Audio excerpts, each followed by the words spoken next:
ओम Shanti. Good morning everyone. मैं Asha Kalra soulful wisdom channel से आज एक और विषय के साथ आपके सामने हूँ। और मेरा आज का विषय है बहुत गई थोड़ी रही। बहुत बीत गई, थोड़ी रह गई। तो चलिए इस पर एक कहानी सुनते हैं। एक राजा को राज करते करते काफी समय हो गया था। वह बूढ़ा हो गया था, उसके बाल सफेद होने लगे थे।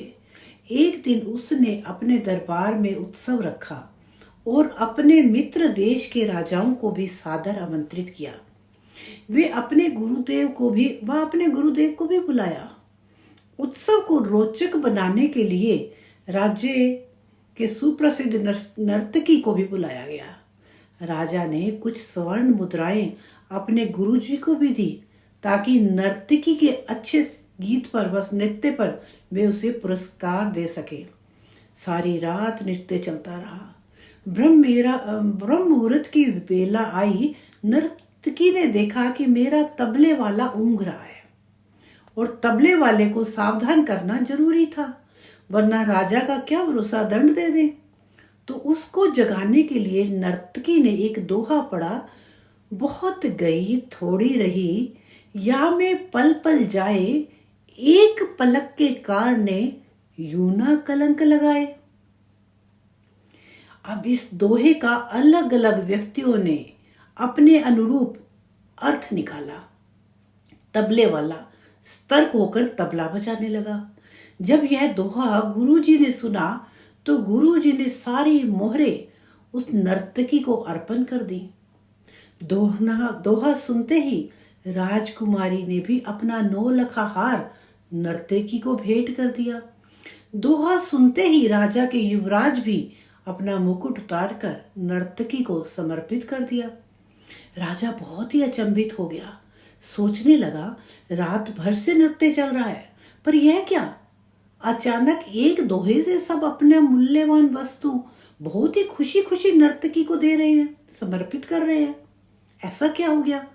राजा सिंहासन से उठा और नर्तकी को बोला, एक दोहे द्वारा एक सामान्य नर्तकी होकर तुमने सबको लूट लिया।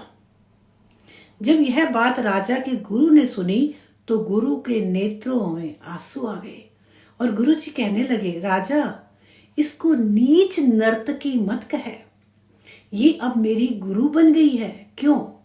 क्योंकि इसके दोहे ने मेरी आंखें खोल दी हैं।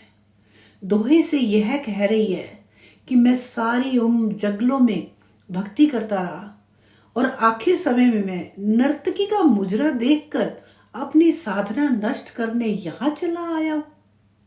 भाई मैं तो चला। यह कहकर गुरुजी ने अपना कमंडल उठाया और जंगल की ओर चल पड़े। राजा की लड़की ने कहा, पिताजी, मैं जवान हो गई हूं। आप आंखें बंद किए बैठे हैं, मेरा विवाह नहीं कर रहे थे। आज रात मैं आपके महावत के साथ भागकर अपना जीवन बर्बाद करने वाली थी, लेकिन इस नर्तकी के दोहे ने मुझे सम्मति दी कि जल्दबाजी में न कर, हो सकता है तेरा विवाह कल हो जाए। क्यों अपने पिता को कलंकित करने पर तुली है? राजा हैरान। युवराज बोले, महाराज, आप वृद्ध हो चले थे, फिर भी मुझे राज नहीं दे रहे थे।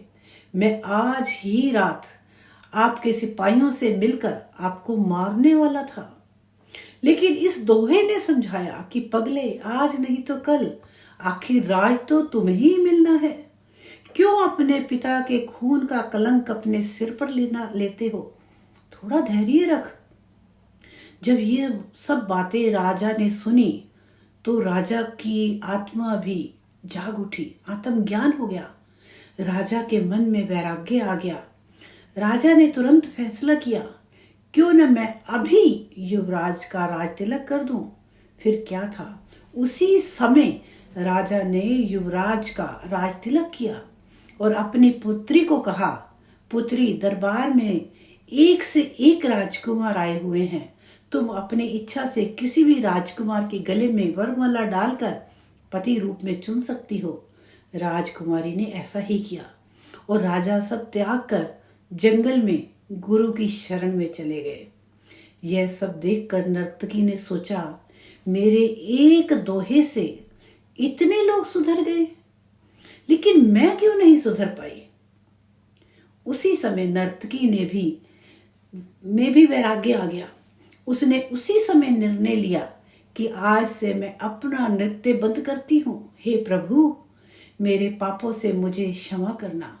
बस आज से सिर्फ तेरा नाम सुमिरन करूं। तो कैसी लगी आपको ये कहानी? बहुत सुंदर कहानी है, बहुत शिक्षा देने वाली कहानी है। अगर समझें तो बहुत कुछ है। समझ अपनी अपनी है, सोच अपनी अपनी है। अगर आपको मेरा चैनल अच्छा लग रहा है तो प्लीज़ सब्सक्राइब कीजिए। क्यों कंजूसी करते हैं लाइक करने में और शेयर करने में? सब्सक्राइब कीजिए। मुझे 2 इयर्स होने वाले हैं। Please subscribe and like. Thank you everyone, thank you, शुक्रिया शुक्रिया।